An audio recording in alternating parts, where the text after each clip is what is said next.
Hey, Kyle, it's wonderful here again with another wrestling review.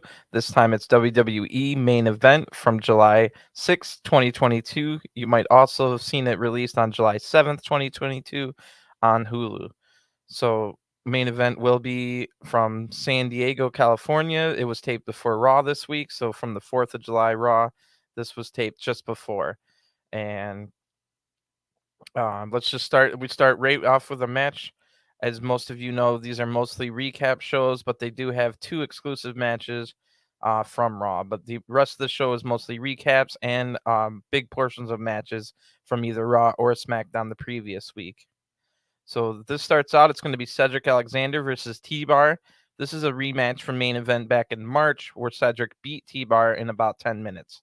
And other than that match, the three most recent times they've been in the ring together was two Andre the Giant Battle Royals and the Battle Royal at Survivor Series last year. Remember that that Survivor Series Battle Royal was just so that they can get Omos a Battle Royal win. And also, you might remember Retribution and the Hurt Business feuding in 2022. And before that, when they were both in ROH at the same time, Cedric and T-Bar, then under his Dominic Dijak name, had a match at a New Japan co-promoted show with ROH in New York City, and T-Bar won that match. So in their careers, the singles matchups are even at one piece, one win for each person. Let's see what happens here. T-Bar comes out first. There's no face paint. He does the Dominic Dijak whole entrance, other than the Feast Your Eyes part. He doesn't do that anymore. T-Bar got rid of those terrible brown pants that he's been rocking for the last couple months. He's back to just black pants, thank God. And we see that Corey Graves is going to join the normal Main Event announcing crew that normally is Byron Saxton and Kevin Patrick. And if you remember, this is because Jimmy Smith, the normal Raw announcer, was gone from Raw. So Kevin Patrick had to do the whole 3 hours of Raw for his first ever time. So whoever made this decision was really smart by adding Corey to the announce team here on Main Event. Kevin Patrick didn't have to talk as much, and he didn't have to wear out his voice for Raw later. So Cedric Alexander comes out next. If you remember, he turned face at the Hell in the Cell pay-per-view when he helped Lashley win that handicap match against Omos and MVP. So Cedric comes out to really big cheers, and he starts with a taunt and works a headlock on T-Bar. T-Bar uses his power advantage to get out. Much, much bigger T-Bar is. Cedric hits a nice drop kick, but T-Bar then blocks a suplex. Keep that in mind, that block suplex. That's pretty much the story of the match. Cedric then goes to the ropes for a break, but T-Bar rakes the eyes and hits a big boot, knocking Cedric out of the ring. T-Bar's now in control. Cedric kicks out of a pin and fires up. Cedric then hits some strikes, but T-Bar then blocks a second time. Another suplex attempt by Cedric. I don't know what Cedric's thinking here. T-Bar hits a suplex of his own and puts Cedric into a hold. Now the crowd rallies behind Cedric, who strikes his way out of the hold. Basement dropkick to T-Bar's knee, and then a nasty-looking dragon screw leg whip also to T-Bar's knee. So T-Bar has a little bit of a hurt knee now. For a third time in this match, T-Bar blocks a suplex. What is Cedric thinking? T-Bar then hits a massive sit-down choke slam. I thought that might have been it, but somehow Cedric kicks out.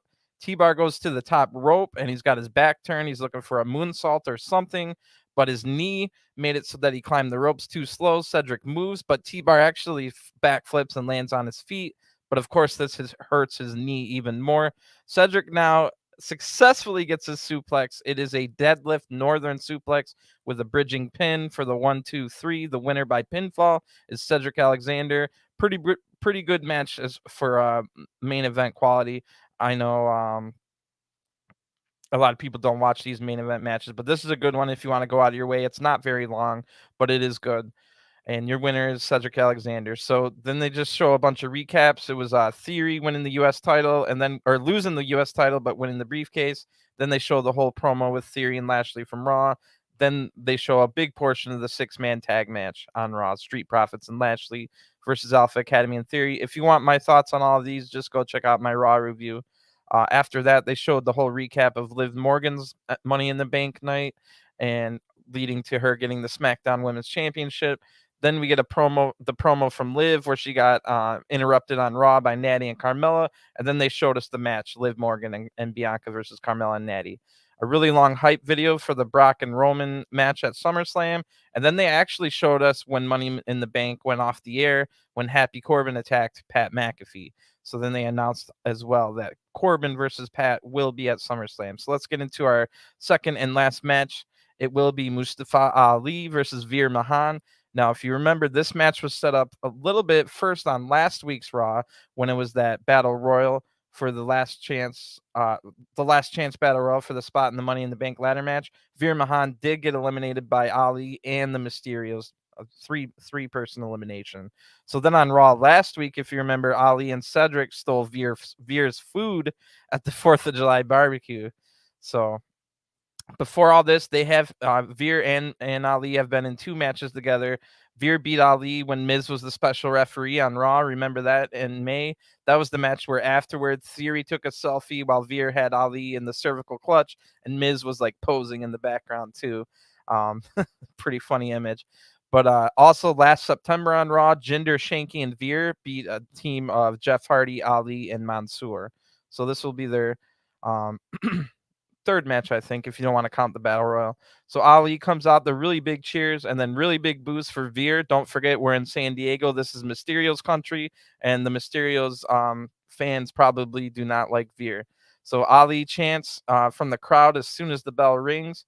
Veer takes control early, hits a nice standing elbow drop. Ali slips out of a slam attempt and then hits a few chops on Veer. That only makes Veer mad, and he throws Ali over the top rope. So a little bit of revenge, not quite, but a little bit of revenge here for Veer, throwing Ali over the top rope. Revenge from the elimination in the Battle Royal last week. Although not much, because it's not like he just got a shot at the briefcase for that. Anyway, we go to an ad break, and when we come back, Veer's fighting off some attacks from Ali, then crushes Ali with an avalanche body tackle. Ali's now gets more chants from the crowd. So Ali dodges Veer, sending Veer out of the ring, but Veer somehow lands on his feet. Really good athleticism there by the big guy. Veer comes back in, and Ali counters another move into a tornado DDT. That looked good. Ali's thinking that Veer is hurt enough now, so Ali climbs to the top ropes and attempts a 450 splash, but of course Veer just dodges it. Then Veer hits the $1 million arm lariat and looks then just simply locks in the cervical clutch. The crowd's cheering hard for Ali at this point, but Ali passes out and the referee stops the match. The winner is Veer Mahaan by referee stoppage. And wow, I know there's going to be a lot of people upset about that one, but you got to remember Veer is undefeated still on Raw.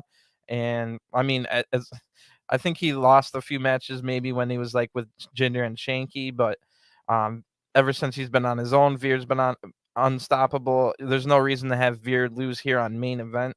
I guess the problem that people would have is not necessarily that Veer beat Ali here, but that Ali was in this match to begin with. So that's basically I'll keep talking about this, but the rest of this main event show was just the main event of Raw, Becky versus Asuka in that no holds barred match. So going back to Ali, yeah, it's kind of upsetting to see him go from having a hometown U.S. title match at Hell in the Cell, and everybody seemed to be behind Ali. And then remember, right after that hometown loss at Hell in the Cell for the U.S. title, Ali was right on Main Event the next night. So we've seen Ali mostly on Main Event since then.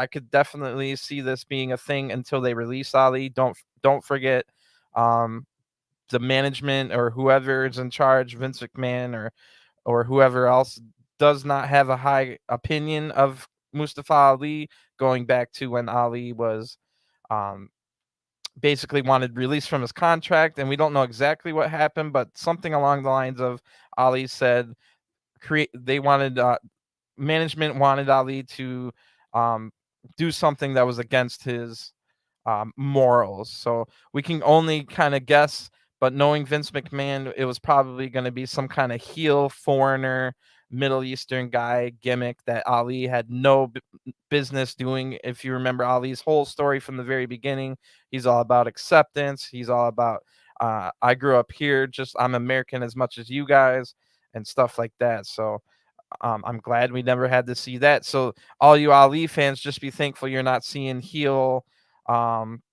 I don't know what they would have. I don't even want to speculate on what kind of things they would have done with him. But we all know Vince McMahon has a track record of anybody that's not white using them in a touchy situation. I don't know how. Allegedly, I guess I'll throw out that word, but um, hopefully Ali can turn it around in WWE. But I seriously doubt it. Um, I would love to see Ali join the X division and Impact, or Ali could even be good enough. I don't know if he would want to move over, or not necessarily move, but I don't know if he would want to spend months away from his family. I doubt that, but Ali would also be a good fit in New Japan, but I doubt that. AEW, I mean, he would probably get lost in the shuffle unless he goes to the ROH brand, which could be a possibility, but I don't know when Ali's contract runs up, but I don't think you're ever going to see Ali in a big program ever again. Things can change, like we saw Bret Hart back in WWE after so many years, and so never say never.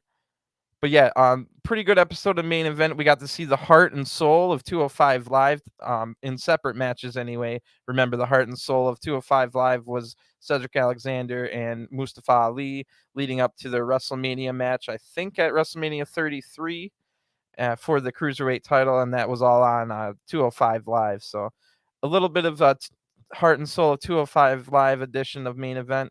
Pretty good overall. Nothing too bad, and a quick watch. If you watch these on Hulu and you skip all the recaps, you can watch it in 15-20 minutes.